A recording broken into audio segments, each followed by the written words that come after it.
Hey everyone, we just got the closing bell for Thursday, January 4th. It was a pretty volatile day. We did get a lot of price movement, but overall, when we look at close to close, it wasn't a huge amount of change.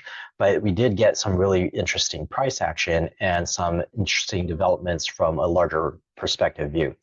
So let's take a look real fast at all our indices. SPY, you can see that we broke down below that EMA 20.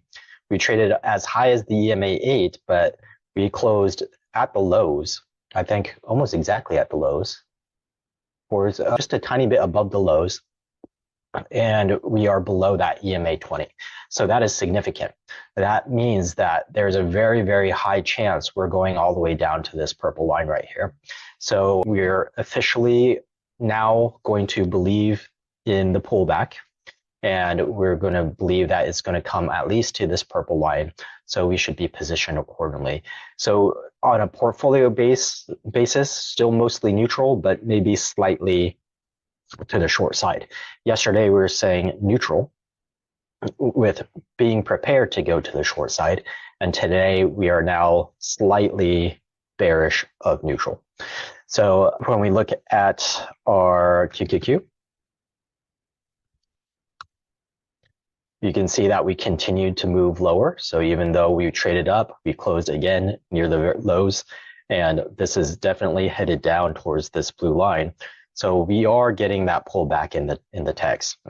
And then when we look at the Dow Jones, we stayed below that EMA 8. We are still, relative to yesterday, we're actually up 0.1%, but that's mostly sideways movement. We're below that EMA 8. And we are going to expect that it's going to come down at least to this EMA 20. So the Dow Jones is being helped by sector rotation. So as money leaves the tech and consumer discretionary and retail sectors, they're moving into more defensive sectors, which the Dow Jones does encompass. So that's why this isn't pulling back nearly as much. Let's take a look at IWM. IWM a little bit lower, not hugely lower, but again, below the EMA 20, this looks like it's just going to keep on coming down. And then when we bounce, that's going to be a signal for us, or at least a very early entry for us to start loading up on small cap stocks. Let's take a quick look at the ARK fund. ARK fund up a tiny bit today. So it's still, I wouldn't make too much of this. This level, there's no real significance to the current level. So this is probably going to keep on coming down to that MA50 or somewhere near there. Maybe that -2 or 3 ATR. -3 ATR would be the MA50. So -2 ATR, we could pause at that level over here as well. All right, let's take a look at our VIX. Our volatility, about the same as yesterday. So nothing too exciting there. That means there's a lot more room for us to fall because this is not an elevated ATR. It's 14. It's slightly elevated relative to the past couple months, but it's at a normal level for the past couple of years. So this could easily keep on spiking up, and that would cause be associated with a deeper pullback in the S&P 500. We can look at the VXN as well. VXN would the same thing as the VIX, except it's for the NASDAQ 100, not the SPY. And you can see here, this is not super elevated either. So we can definitely have a lot more room for this to spike up and for the QQQ to pull back. Take a quick look at CPC.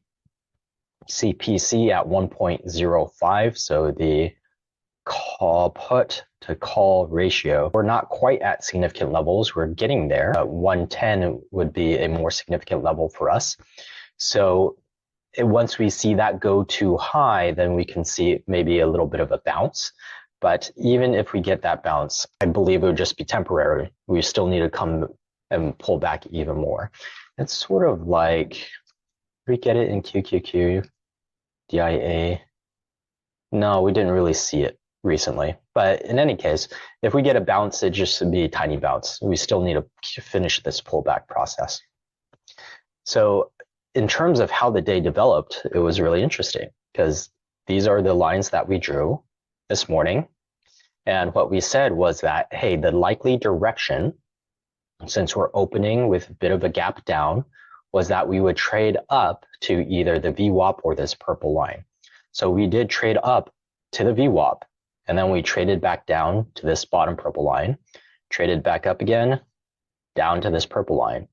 And then we said that if it continues to go up, we would hit potentially this 399.5 or 400 level and get rejected from there and start having a downward bias during the day. And that's pretty much exactly what happened. First, we came up to this purple line, first purple line right here, came down a little bit, mostly chopped sideways. Then we touched this second purple line, chopped sideways. Then we hit that 399.5 level and then chopped sideways, revisited it, and then came all the way down throughout the entire day. And what is more interesting is that finally in the last 5 to 10 minutes of the market, both in the S&P and so let me draw this line right here so we know what we're talking about. See that in the last 10 minutes of the market, there's that sharp breakdown. And in the QQQ, it's not as obvious, but there's this last 10 minutes, a sharp movement downwards into the close. So suddenly weakness is appearing at the close of the session. That's not boding well for tomorrow. That just shows us that tomorrow is probably going to have a negative bias to it. And that supports our theory that we have further to go in these pullbacks. So both in the SPY and in the QQQ. DIA, maybe not. It might be strong relatively, but we do expect the Dow Jones to continue to move down at least a little bit. But the market just played very beautifully into the levels that we identified.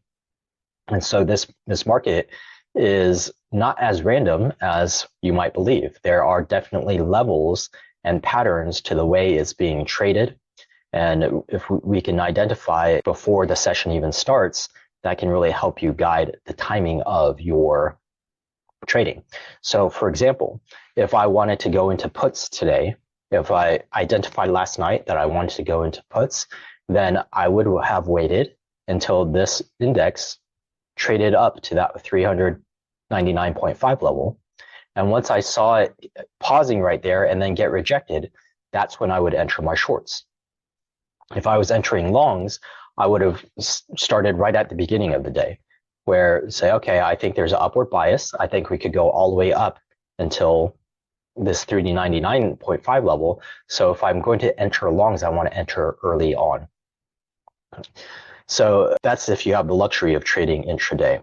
If you don't, then you put all your orders in the night before, and then they just get executed whenever and wherever they get executed. So in general, when you first put in, if you're trading overnight sessions only, you don't expect your trades to go all that well on the very first day. You expect to show down on your P&L on the very first day of your trades.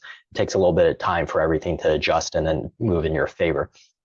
But if you do trade intraday, then you can time things a lot better in the methodology that I just showed you, or you could just day trade. You could enter here, exit it when you hit the VWAP, then re-entered when we tested this line up here, then exited when you hit this 399.5 level, and then traded and then gone short for the rest of the day. So because those were the exact levels that we actually talked about in the pre-market session.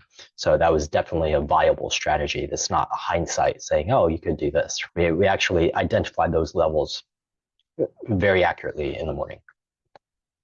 So let's see what happened in the sectors. Oh, I lose my sectors. Okay, sectors. Okay, so let's just see what happened today. So healthcare caught a bid and finance, interesting, and industrials. So UNP, XLU, utilities, and staples did not. Utilities went down. Staples is basically flat. So the majority of the movement went into healthcare and financials. That's really interesting. Let's take a look at those two. Okay, XLV, I said that they were a little overdone and that was starting to pull back. And today started to just move sideways. So it's still staying elevated. So healthcare is still really strong. It's not a time for you to enter long positions, but it would still be okay to hang on to existing positions. So that's interesting to identify. So one position that I was in earlier this week and I closed out yesterday was UNH, and you can see that it continued to move upwards. So sometimes the strategies where it's nice to have a target level and then just exit at a target, but sometimes to kind of capture extra movement because they don't pull back immediately, and sometimes they just float upwards for a little while, is to have those trailing stops, which would be really great to have. So you can continue to capture upward movement. It's just you have to identify whether it is worthwhile for you, because if you just make tiny little incremental movements upwards, it's probably more worthwhile for you to close that position and go into something new that can move parabolically up, because you'll make money faster in that new position than hanging on to an old position. Okay, so sectors, XLE, let's see what happened to XLE today. XLE is down, actually down the most today. So we had a strong day yesterday and a strong pullback today. So right back to starting to where we were a couple of days ago. This is just volatility. I wouldn't read too much into it. We still are at all of these moving averages. So that's probably going to provide a pretty strong support.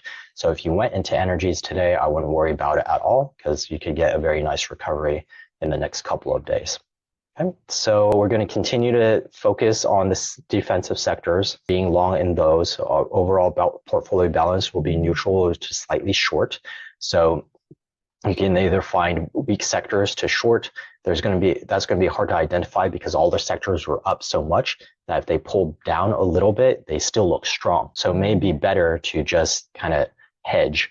So just take a SPY or QQQ put and just hedge the entire beta weighted delta of your portfolio.